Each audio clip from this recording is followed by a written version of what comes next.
Welcome to another What's New of AutoPIPE Vessel. This time we are discussing 2026 version and its minor one that is already out. We have some code and export updates, the help documentation completely revamped, among others. As usual, you can find the complete index on the description, where you can also find the shortcuts to jump to one another. Let me get through all the details.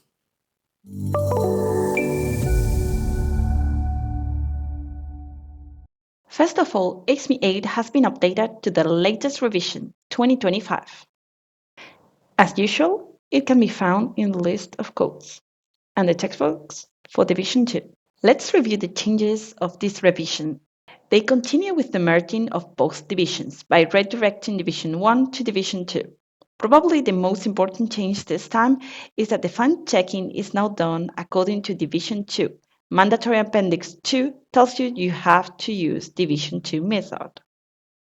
As a result, Division 1 so-called optional flanges no longer exist. In the past, you could choose to check the flanges as integral or as loose. Now this option is no longer available in the software. In fact, a new figure was added in Division 2 under the name Welded Slip-on Flange. Stress factors that translate global efforts for this specific geometry are now included. Division 2, the analysis of nozzles on cones has been complexified with the addition of new coefficients. It applies to nozzles perpendicular to the longitudinal axis, as well as parallel to it. As a reminder, UHX from Division 1 already used the Division 2 method since 2023. So the changes in the heat exchangers now shown affect both divisions. This time, modifications on several equations were made, as you can see on the screen. Many of them consist of revisions of the cone to tube sheet condition. Others include the fixing of errors already available in the software. The B16.5 flange standard has been updated to its 2025 revision.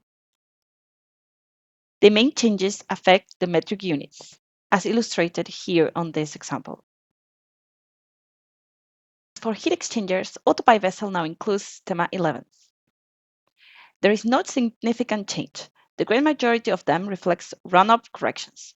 They are everywhere, but most notably in the tables of tube diameters, the ranges of application of the thickness of the shell, the baffle clearance and the tie rod diameters, as well as the partition plate thickness, and last, the baffle thickness. Drawing export for AutoCAD, BricsCad, and Solidworks have been all updated to the 2026 version of this software.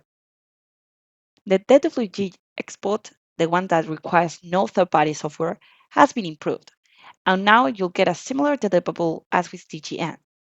Formatted drawings will have all the views embedded instead of side-by-side, as it was before. One big change regards the help. Now the help has a completely new format and the whole user experience has been improved. Let's take a look at the new help. The tree of content has been simplified. Navigation improved. Now there are no PDFs. This means that all how-to tutorials are searchable. Drawing tutorials and topics can be now found in the same place. The README and the tutorials are now part of the help and can be found in the tree. The search engine is located in a more intuitive place, and as said before, now it looks everywhere. The tutorial, the README, and the how-to tutorials included. There is also a small improvement in the nozzle change dialog. Now it allows the removal of multiple nozzles at a time if desired. As a little reminder, there is a huge database of information in the communities page. Just use the access from the menu.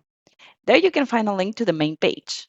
And in the knowledge base articles, you can search for anything.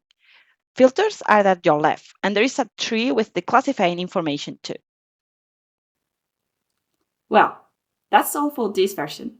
As usual, please create a ticket for any issue you may have. Next release is planned for June 2026, just before summer. Remember to subscribe to keep you updated. See you next time!